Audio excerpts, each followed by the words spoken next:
Very, I'd like to control whenever I realize that I have to control. মানে আপনাকে অবশ্যই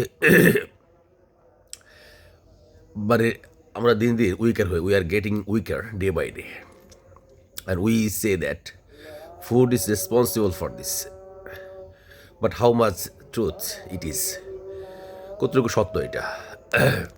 এটা সবাই আমরা এই যে সকাল ঘুম থেকে উঠলাম, সকালের যে চিত্র, মসজিদ থেকে আজানের বা মক্তবের ডাক চলে এসেছে, নতুন একটা উদ্দীপনা কাজ করছে, দিনের বিগিনিংটা বুঝতে পারছি। কিন্তু এখন এমনটা হয়েছে যে অনেকে আছে যারা ঘুমায় থাকে, ঠিকমতো ঘুমো হয় না, কেমন যেন একটা ফ্যাকাশে জীবন হয়ে যাচ্ছে।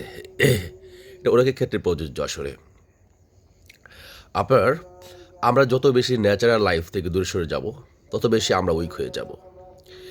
এর কারণটা আসলে আপনার শুধুই কি আমরা আবদ্ধতা, বর্তমান জেনারেশনের মানুষ বা শহরকেন্দ্রিক জীবনযাত্রা যাদের, অনেকেই তারা ইনডোর্স লাইফ লিড করে।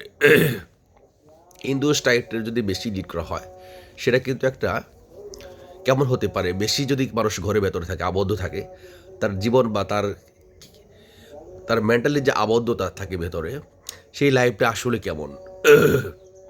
আমি উদাহরণ দিয়ে আপনাকে বোঝাচ্ছি। ধরুন একটা চিড়িয়াখানার বাঘ রয়েছে, একটা বনের বাঘ রয়েছে।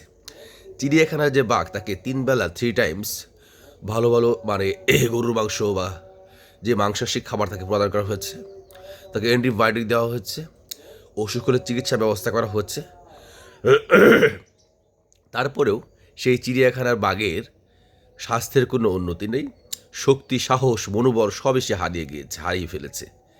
কিন্তু আবার যে বনের বাঘ, তার খাবার সে সংগ্রাম করে বেড়াচ্ছে, সে না খেয়ে অনেক সময় জীবনযাপন করছে, তারপরেও তার মনোবল, সাহস, শক্তিতে সে অপ্রতিদ্বন্দ্বী হয়ে যাচ্ছে। এই কারণটা আসলে যে আপনার শুধুই এই যে চিড়িয়াখানার বাঘ, তার মধ্যে যে আবদ্ধতা, তার মধ্যে যে মেন্টালি সীমাবদ্ধতা, তাকে সাহস, শক্তি, সামর্থ্য সবই দুর্বল করে দিয়েছে। কিন্তু যে বাঘটা বনের মধ্যে ছিল, বনের অসীম সাহসিকতা তার ভেতরে প্রবেশ করেছে। তাই বলবো যে আপনাকে, আমাদের যে প্রথাগত জীবনযাত্রা, আমাদের পূর্বপুরুষরা মাঠে ঘাটে কাজ করেছে, খেতে খামার দ্বারা জীবনযাপন করেছে। সবাইকে যে খেতে খামারে জীবনযাপন করতে হবে ওটা মোটেও নয়। কিন্তু প্রাকৃতিক যে আশ্রয়গুলা, গাছপালা, নদী নালা, এটা কোনোভাবেই অ্যাভয়েড করা যাবে না।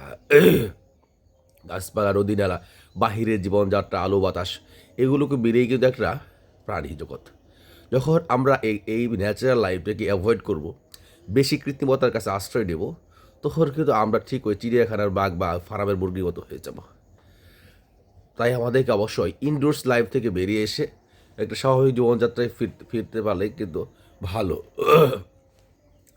কিছুটা হলে রেস্ট্রিকশন মানে আপনাকে ওপেন জীবনযাপন করতেই হবে, কিন্তু সবই বেশি ইনডোর্স করে ফেললে আপনার একটা ফার্মের মুরগি হতে বেশি দিন লাগবে না কিন্তু আসলে।